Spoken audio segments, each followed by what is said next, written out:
Hi guys, welcome back. Day 3 today.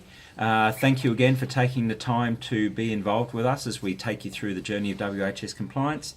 Today we're looking at incident reporting. Incident reporting is to do with anything that happens within the workplace that's unexpected. So if there's an injury, an accident, we keep talking about near misses. They are just as important because they can help you highlight where there is risks and hazards within the workplace.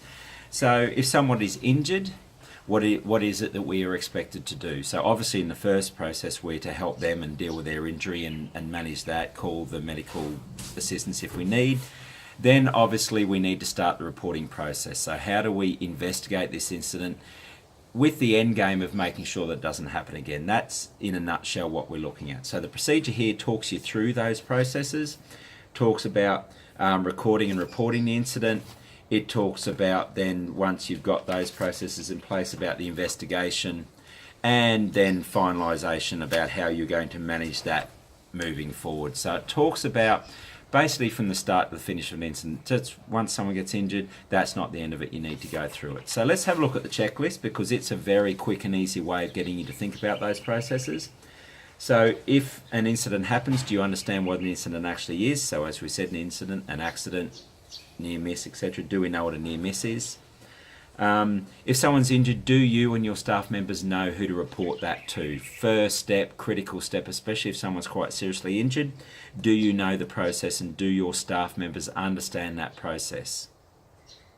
Once you've got that staff member looked after if they're injured, do you know how to report all the details of the incident? Do you understand, and do your staff understand the sort of like the crime shows on TV? Do they know to keep that area uncontaminated so no one else goes in that area until the investigation has been undertaken? The investigation isn't to that aspect, but it is looking at what caused it, what you can do to maintain that, from stopping that incident from happening again, and the correct paperwork is filled out. We'll keep saying this throughout the entire time.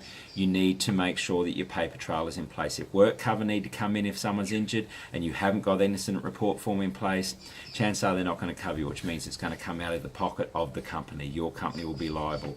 And that's where, as we keep talking about, people lose their businesses over this. People get injured. If they haven't got the process in place, work cover will come after you and it costs your company millions. What's the investigation process? Do you understand how to investigate that incident, not only from the cause of the incident, but to stop it from happening again? That's what that's looking at. And is the resolution processes in place? So have you instigated that step? So if someone gets burnt, have you investigated what causes the burn? Have you looked at what you can do to stop that burn? And have you actually implemented those processes in future?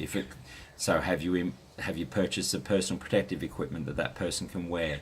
Have you put up guards? Have you kept people who shouldn't be in that area away from that area so they can't be burnt? So it's crucial that not only do you manage the incident, but you implement the processes that can stop that from happening again. That's what the checklist is looking at.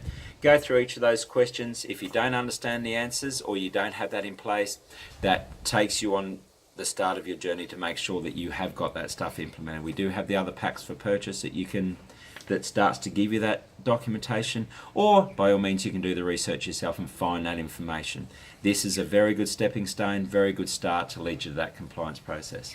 As usual, if you have any questions or any queries, please don't hesitate to contact us and we'd be more than happy to talk you through anything you need. Okay, have a great day. Bye.